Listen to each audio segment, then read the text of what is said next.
So ito nga mga kababayan, nag-harvest na nga tayo ng ating itlog mula sa ating manok at sa ating mini farm.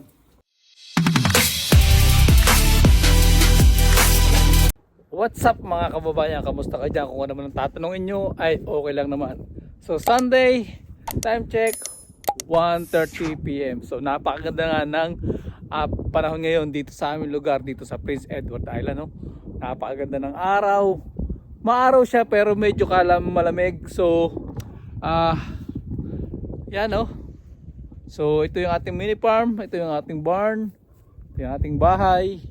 So ito yung ating area dito sa ating lugar. So ang gagawin naman natin ngayon ay maglilinis tayo ng ng ipot na ating manok. So yun nga, nandoon na nga yung mga manok sa ating sa ating mini farm sa may labas kasi nagbaklas na ako ng ng medyo yung pangharang nila doon sa may pinto para madali tayong hakot ng ng ipot. So ayun nga pala yung yung mga ipot. So disclaimer lang po sa mga manonood. So medyo lang po to.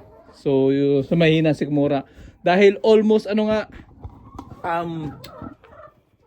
mula winter hanggang ngayon, totally starting winter, but nung nagsobrang lamig na, nag-frozen na yung kanilang dumi, kaya hindi ko na mapala. So ngayon, may time na ako makapagpala kasi nakaraan medyo maganda na talaga ang panahon, nag-positive na. So ngayon positive naman, pero malamig lang gawa ng hangin. Pero yung dumi nila hindi na siya matigas. Kaya kaya-kaya nating palahin. So tara, mag-umpisa na tayo magpala. Kaya marami-rami ito. Let's go.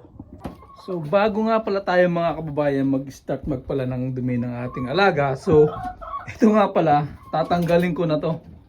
Itong dalawa siguro tatanggalin ko na kasi dati dito sila lagi nang itlog sa sahig dito. So ngayon nag-isip ako, naglagay ako ng box dito para dito sila ng itlog. So nangingitlog naman sila rito. Ang problema nila, kita nyo naman, napuno ng dumi. Ito hindi talaga naitlogan to. So dito na talaga kalimitan ng itlog. So hindi ko lang kung tatanggalin ko itong isang to kasi nangitlog nga sila rito. Kaso nga lang yun nga, nalalagyan nila ng dumi. So ito talaga tatanggalin ko na. At sometimes minsan dito sa baba meron ding itlog na baba. Pero minsan lang naman. So kalamitan nga dito. So medyo madamdami ng ating papalahin. Tsaka ito yung nga yung lalagyan ng itlog natin dito. So tagos yan doon sa kabila. Titignan natin. So ito nga pala yung yung lalagyan ng itlog. So may mga itlog na nga dyan.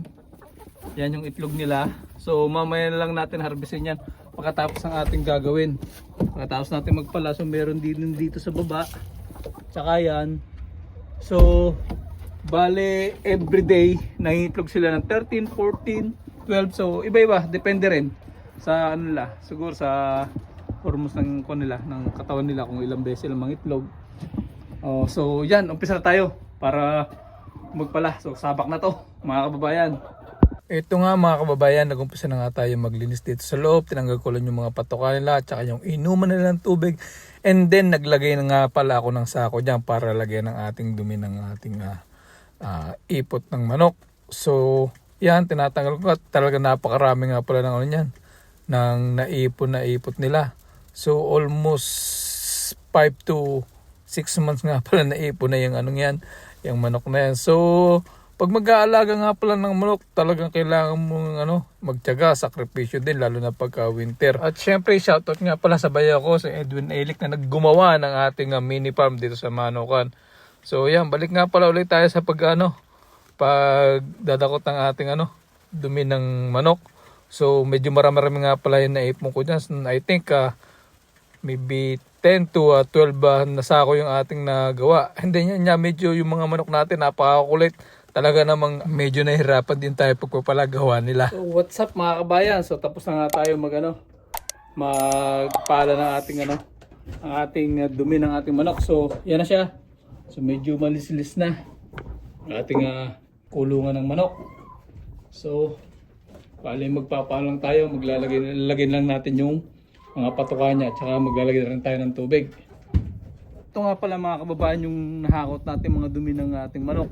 So nakailan tayo dito? Naka 1, 2, 3, 4, 5, 6, 7, 8, 9, 10, 11, 12 na sako yung ating nakuha dito sa ating dumi ng manok natin. So ito yung mga manok natin nagbabaan na dito sa labas. So hindi ko lang kung paano natin papasokin to. So itatry na lang natin na papasokin sila mamaya maya. So mag-ayos lang muna ako dito sa loob. Papasok ko itong mga patuka nila at maglalagay na ako ng tubig. Tapos mamaya mag-harvest na rin tayo ng itlog nila. So ito nga mga kababayan, ibabalik na ulit natin yung mga patuka nila at saka yung tubig nila.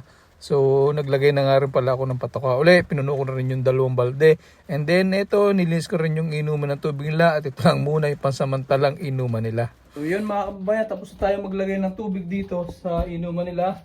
Bali lang muna yung natin lalagyan ng inuman.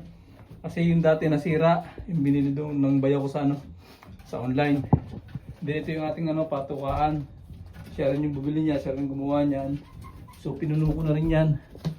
Yan puno na yan. So abot tayo mga 1 linggo. Yung patukang yan. So yan lang yung patukaan nila. So malinis yung ating loob ng ating mini farm. So ang poproblemahin ko lang natin ay yung mga manok na nasa labas. Tsaka ito, tatalian pa rin natin yan mamaya. So hindi natin lang kung paano natin yan. Papasukin siguro. Maglalagay lang ako ng mga patuka, ibang patuka. Yung mga kanin kasi mahilig nilang kainin din yung kanin.